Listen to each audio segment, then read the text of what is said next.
Well, Miss Chloe, I appreciate na naging inspirasyon ka ni Carlos, lalong-lalo na yung emotional need niya bilang lalaki. Kailangan niya yung inspirasyon, lalong-lalo na yung during the times na malungkot siya, depressed siya, pagod sa pag-practice. Pero bilang isang babae, dapat alam mo saan ka lulugar. Alam mo kung gaano ka-importansya yung pamilya, yung parents niya. Dapat ikaw nag-advise sa kanya. You lead him to the right path.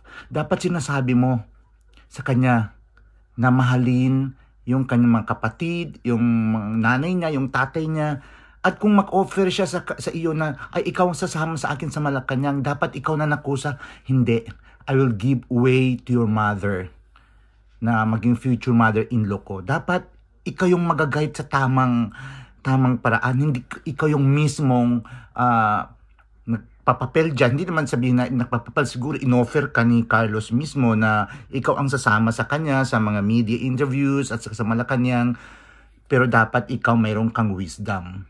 Wisdom to know what is right and what is wrong. Kung talagang mahal mo si Carlos, turuan mo siya na maging tunay na inspirasyon sa kabataan. Hindi sapat yung pagkakaroon ng gold medal. Kailangan, the gold medal comes with responsibility. It comes with character and attitude. Siyempre, hindi naman titingnan yung mga kabataan natin kung ano yung nakuha niya. Titingnan nila, they will emulate yung karakter niya. Lalong-lalo na kung gaano ba i-celebrate o paano ba i-celebrate yung isang tagumpay ng isang manlalaro. So, if you're watching Miss Chloe, I hope it's not too late for you to guide Carlos to the right path. I know when it comes to the training, when it comes to his skills to be able to get the right skills to be able to win another gold CAMS 2028, I know he got it. But at least you can guide him because I know he believes in you. Guide him to the right path. How to celebrate victory. Not putting you on number 1 choice, but putting you as number 2 choice and let him put his family first in any celebration. Or you can do it together. But never put aside his accomplishments with his family. Never put his family, his mother, his father, and his siblings aside. Dapat sila naka-front.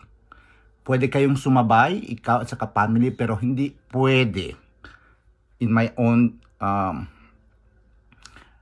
perspective. Hindi maganda tingnan na ikaw, girlfriend ka pa lang, ikaw yung nasa front, tapos yung mga parents niya at pamilya na wala. Okay? I hope you'll not get me wrong. This is an advice, and I hope it will help Carlos prepare for better 2028.